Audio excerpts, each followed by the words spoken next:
तो अब हम क्या करने जा रहे हैं, अब अपने नेक्स्ट टॉपिक में हम एक कोई भी आवेश हमने गतिमान ले लिया और गतिमान आवेश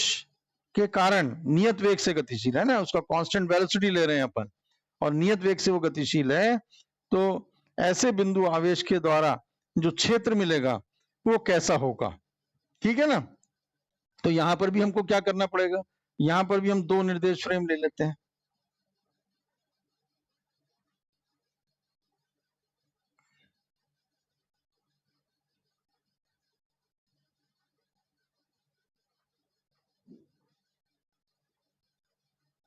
ये हो गया O dash, Y dash, Z dash, ठीक है। और यहां पर एक हम बिंदु आवेश ले लेते हैं, ओके, P बिंदु पर एक कोई बिंदु P ले लिया, यहाँ पे P बिंदु पर हमने बिंदु आवेश ले लिया, ठीक है। यहां से मान लीजिए ये जो है इसको अपन ने ज्वाइन कर दिया, तो ये दूरी हो गई आपकी वेक्टर R, है ना, इसका स्थिति सदिश, पोजीशन वेक्टर, ठीक है। और दूसरा हमने इससे ज्वाइन कर दिया, तो इसका पोजीशन वेक्टर हो गया मान लीजिए वेक्टर R डैश। सपोज ये कोण थीटा है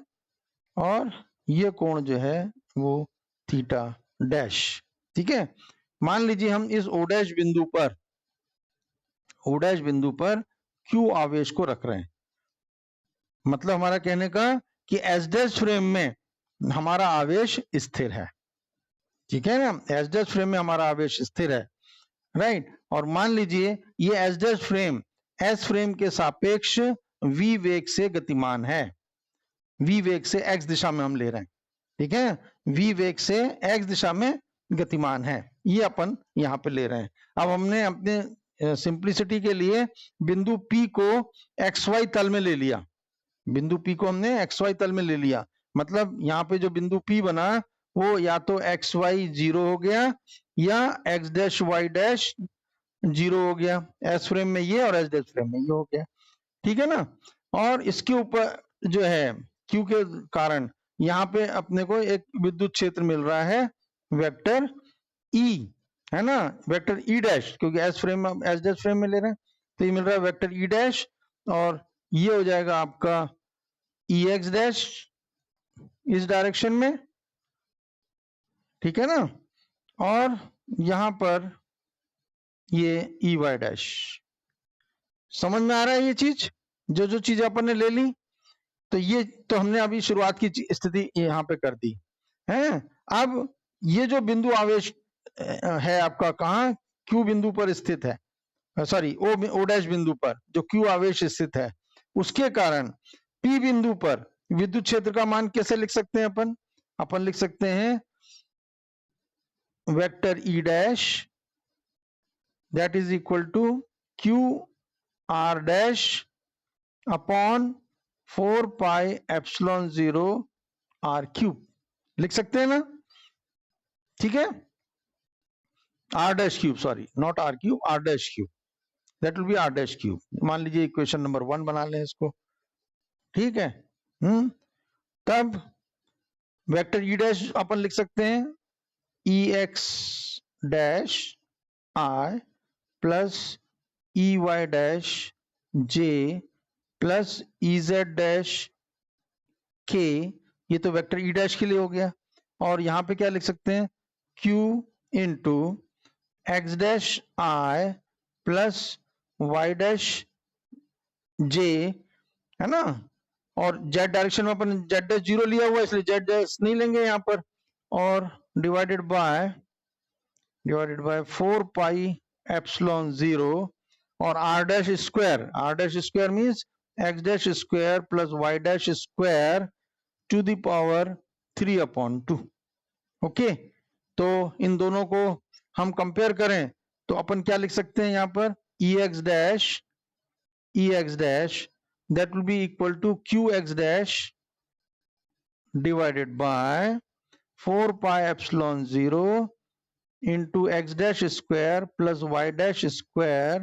to the power 3/2, ये हमारा EX dash हो गया। EY dash अपन लिख सकते हैं QY dash अपॉन सेम वही 4 pi epsilon 0 X dash square plus Y dash square to the power 3/2 और ई जेड डैश क्या हो जाएगा, E Z dash that will be equal to 0। ठीक है ना। अब ये दोनों फ्रेम चूंकि हमने लिए हुए हैं, एस और एस डैश फ्रेम हमने लिया है, ये एस फ्रेम है, ये एस डैश फ्रेम है, तो इन दोनों फ्रेम में मान लीजिए हम कोई घटना, मतलब ये ले रहे हैं इलेक्ट्रिक फील्ड मेजर करने वाली क्या घटना है एक तरह से जो घटित हो रही है, ठीक है ना। तो लॉरेंज रूपांतरण की सहायता से हम एक्स वाई जेड और X dash Y dash Z dash और टी डैश और टी किसी समय टी पर यदि अपन लेते हैं, जहां पर टी बराबर टी डैश अपन बाद में देखेंगे, पहले टी किसी समय टी और टी डैश पर अपन इसको लेते हैं, तो उनके बीच में रिलेशन जो है वो दिया जाता है आपके लॉरेंज रूपांतरण से। लॉरेंज रूपांतरण से हम लिख सकते हैं, क्या लिख सकते हैं, X dash is equal to X minus V T upon under root 1 minus we square by C square, y dash is equal to Y, क्योंकि x दिशा में गतिमान है इसलिए इसमें कोई चेंज नहीं, z dash is equal to z, इसमें भी कोई चेंज नहीं, और t डैश जो है वो दिया जाता है t minus V X upon C square divided by under root 1 minus we square by C square. Okay, तो अब यहां पर ये अपन ने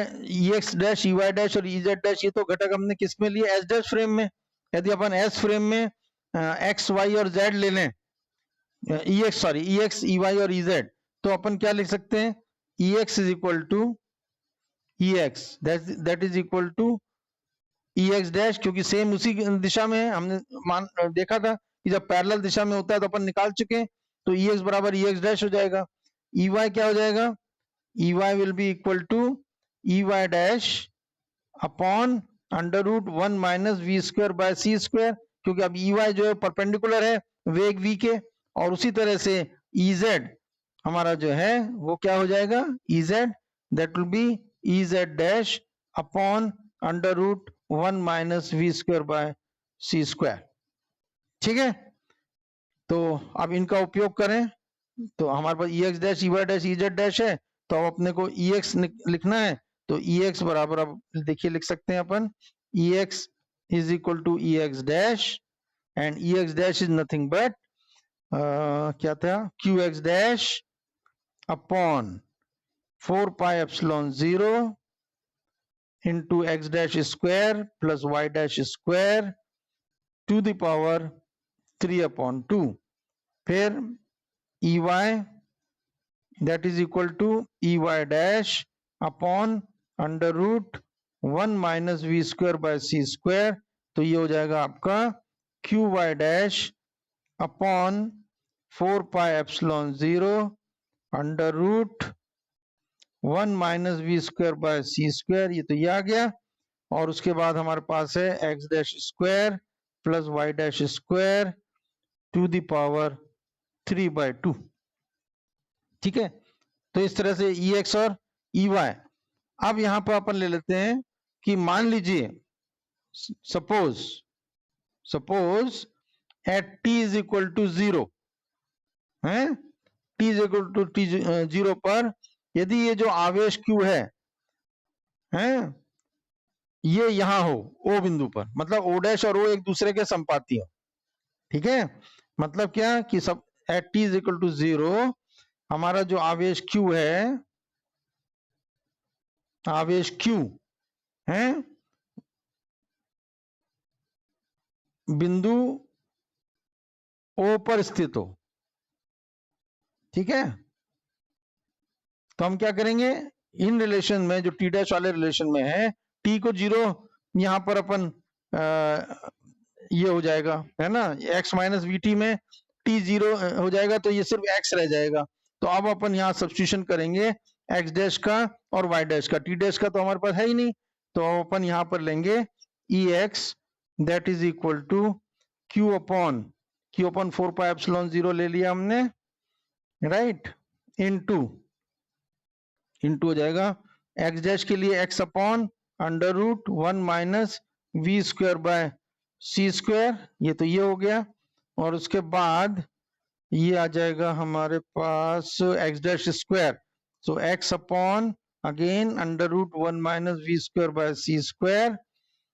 this whole square plus y dash square, तो y डैश y है तो y स्क्वायर हो गया टू द पावर 3/2, और this will be equal to q upon 4 pi epsilon 0 और under root 1 minus we square by C square ऊपर से इधर आ जाएगा, so this will be under root 1 minus we square by C square into हो जाएगा x upon इसका square कर दें तो X square upon 1 minus we square bye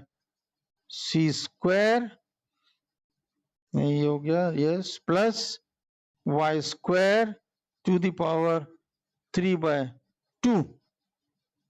okay, so this is for ex। Similarly ey के लिए लिख सकते हैं अपन, ey will be equal to q upon 4 pi epsilon 0 under root 1 minus we square by C square y upon x square by 1 minus we square by C square plus Y square to the power 3/2। तो अपने को ex और ey मिल गए। अब हमें ez भी हमें मालूम है, ez क्या है, ez इज इक्वल टू 0। तो अब अपने को e निकालना है, तो e निकालने के लिए अब हम लिख सकते हैं E square is equal to E x square plus E y square plus E z square. तो अब हमारे पास हो जाएगा E x square is equal to sorry E square is equal to E x square plus E y square, क्योंकि E Z तो 0 है, ठीक है ना। तो इनके वैल्यू यदि अपन पुट अप करें तो यहाँ पर ये हो जाएगा जो हमने अभी निकाला है यहाँ इसमें, ठीक है ना। यहाँ पर जो निकाला हमने उसके हिसाब से हम देख के यहाँ पे लिखें तो ये हमारे पास हो जाएगा ई एक्स स्क्वायर मीन्स यहाँ पे 1/4 पाई एप्सिलॉन 0 स्क्वायर इनटू ये हो जाएगा क्यू स्क्वायर एक्स स्क्वायर ऊपर,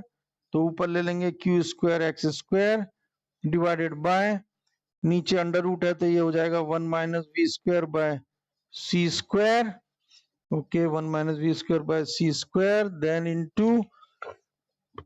नीचे का ब्रैकेट, तो ब्रैकेट में हमारे पास x square upon 1 minus we square by C square ये है हमारे पास। उसके बाद प्लस वाई स्क्वायर है और टू द पावर 3/2 है तो ये क्यूब बन जाएगा, क्योंकि स्क्वायर कर दिया हमने तो ये बन गया क्यूब है। प्लस अगेन ई वाई के लिए लिखें 1/4 पाई epsilon 0 square, okay, and this will be q square y square divided by 1 minus v square by c square into x square by 1 minus v square by c square plus y square cube. ठीक है, इसको थोड़ा सा और solve कर लेते हैं तो ये बन जाएगा हमारे पास q square upon 4 pi epsilon 0 whole square है, थोड़ा सा रीअरेंज कर रहे हैं इसको, सो इनटू अब ये कॉमन ले लें अपन है ना, क्यू स्क्वायर यहाँ पे भी है क्यू स्क्वायर यहाँ पे भी है, ये 4 पाई एप्सिलॉन 0 इसको अपन ने कॉमन ले लिया, रीअरेंज कर रहे हैं तो ये हमारे पास ऊपर आ जाएगा, क्या आ जाएगा x square plus Y square, ठीक है। अच्छा उसके बाद ये x square plus Y square आ गया, देन ये जो 1 minus we square by C square है इसका यदि अपन एलसीएम में लें तो नीचे क्यूब बन जाएगा ये, और क्यूब बन के ये ऊपर चला जाएगा, तो ऊपर जाएगा तो ये हम इसको लिख सकते हैं 1 minus we square by C square cube, ठीक है ना,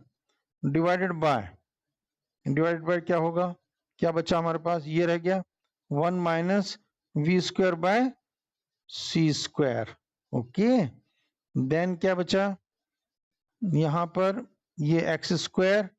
plus Y square into 1 minus we square by C square. ठीक है, okay, so this will be, इसको और लिख लें कुछ एक अलग तरीके से। यहाँ पर अपना एक ये कैंसिल हो जाएगा, 2 रह गया, ये कैंसिल हो गया। ठीक है, और कुछ कैंसिल होता है और कुछ नहीं होता कैंसिल, नहीं। तो अब चलो इसको लिख लेते हैं। किस तरह से लिखें, यहाँ पर यदि हम इसको बाहर निकाल लें, इसको लिख लें इस तरह से, q square upon 4 pi epsilon 0 square into हो गया आपके पास x square plus Y square into 1 minus we square by C square whole square divided by, यदि अपन इसको बाहर निकाल लें तो ये एक्स स्क्वायर प्लस ये बन जाता है एक्चुअल में x square plus Y square minus y square v square by C square. Okay, so अपन कर सकते हैं q square upon 4 pi epsilon 0 whole square, और यहाँ से x square plus Y square को निकालें तो ये हो जाएगा एक्स स्क्वायर, हाँ cube sorry this is whole cube है, x square plus Y square into 1 minus we square by C square whole square divided by, इसको बाहर निकाल लेंगे तो ये x square plus Y square cube मिलेगा अपने को बाहर, और इंटू 1 आ गया यहाँ पे 1 minus y square v square, है ना, वाई स्क्वायर वी स्क्वायर, और divided by C square divided by x square plus Y square, this factor cube. ठीक है, so this is our relation for e square. ठीक है ना, उससे आप ई की वैल्यू जो है वो निकाल सकते हो। All right, so this is in x Y z coordinates. अभी अपना ध्रुवीय निर्देशांक मतलब पोलर कोऑर्डिनेट्स में और रह गया, तो एज ए होमवर्क आपको दे देता हूं, आप करके देखिए। पोलर कोऑर्डिनेट्स मतलब ध्रुवीय निर्देशांकों में आपको ई का मान निकालना है, तो उसके लिए आपको सब्स्टिट्यूशन क्या करना पड़ेगा वो बता देता हूं कि यहाँ पर जो आर स्क्वायर है वो हो जाएगा x square plus Y square. ठीक है ना, और जो y है y will be equal to r sine theta, ये थीटा एंगल है हमारा। ठीक है, तो ये x और ये y है, तो y will become r sine theta, ये तो होता है आर कॉस थीटा और ये होता है आर साइन थीटा, तो यहाँ पर ये क्या हो जाएगा y is equal to r sine theta. तो ये दोनों वैल्यूज आप इसमें पुटअप करें, ये जो रिलेशन हमने निकाला है। ठीक है ना, और ई का मान निकालेंगे और फिर मुझे अगले लेक्चर में बताएंगे। ओके।